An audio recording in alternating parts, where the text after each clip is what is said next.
We begin with the fallout from Donald Trump's retweet controversy. The UK Prime Minister Theresa May has again condemned the US President for sharing anti-Muslim videos. Trump has hit back by telling May to focus on tackling terrorism in her own country. Barnaby Phillips reports from Westminster in central London. On a tour of the Middle East, forging a post-Brexit role for Britain in the world, this is not what the Prime Minister wanted to be talking about. The fact that we work together does not mean that we're afraid to say when we think the United States have got it wrong, and to be very clear with them. And I'm very clear that retweeting from Britain First was the wrong thing to do. Back home in London, the government argues that Britain's ties with America, military, cultural, diplomatic, are what make the special relationship. And this will endure long after the current president has gone. The Prime Minister will always have regular calls with the President, and she has been explicit in criticising this tweet. And I know that she will always make sure that she calls it out where she sees it, and that is what she's done here. But a tweet from another minister, who is Muslim, made it clear the President had hit a raw nerve. Donald Trump has upset a lot of people here in Westminster. In theory, he's still invited to London on a state visit that would involve the Queen. In practice, it's very hard to see that visit happening anytime soon. The President has provided a huge publicity boost to a fringe far-right movement, Britain First, which has never come remotely close to success in any form of election here in the UK. Britain First wants to end immigration and ban Islam in the UK. Anti-fascist groups believe it has about 1,000 members. Its deputy leader, Jada Franson, whose tweets were retweeted by the president, is facing charges of using threatening and abusive language.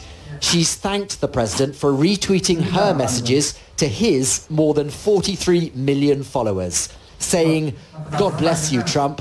God bless America." Barnaby Phillips, Al Jazeera, Westminster. Well, for more on this, let's go across to our White House correspondent, Kimberly Halkett. Kimberly, what is the White House saying to what is becoming quite an international row? Well, certainly the White House under pressure to continue to respond to this controversy that continues to unfold. But for now, it remains silent.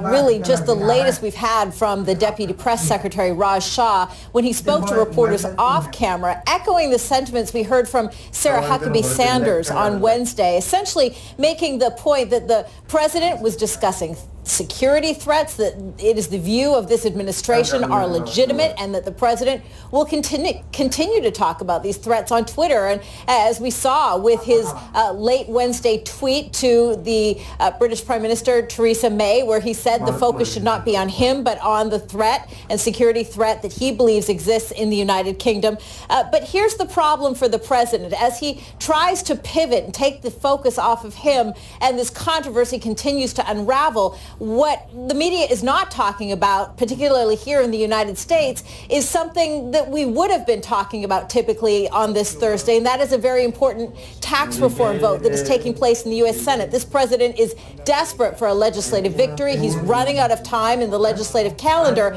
It looks like he is poised to achieve that victory, but nobody is talking about it. Instead, what the focus is on the outrageous nature of the tweets that were retweeted by the president on Wednesday. Now, the press in the UK has responded almost quite angrily to this tweet shenanigans. What's going on in the American media? How's it gone down across where you are?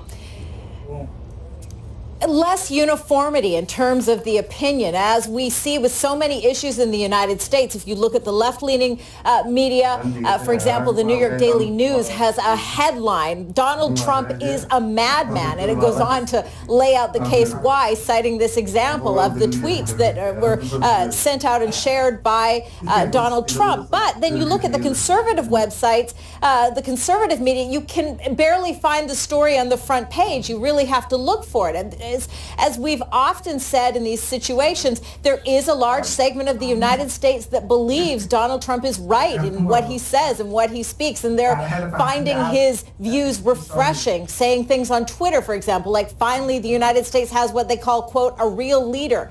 So there is deep division in the United States. We see it once again with these tweets. The question really comes down to, is the president crazy, or is he crazy like a fox? Many believe it is the latter, and they cite this is just another example. He said outrageous things on the campaign trail, and that's what got him into the White House. Good to talk to you, Kimberly. Kimberly Halkett there with the very latest just outside of the White House.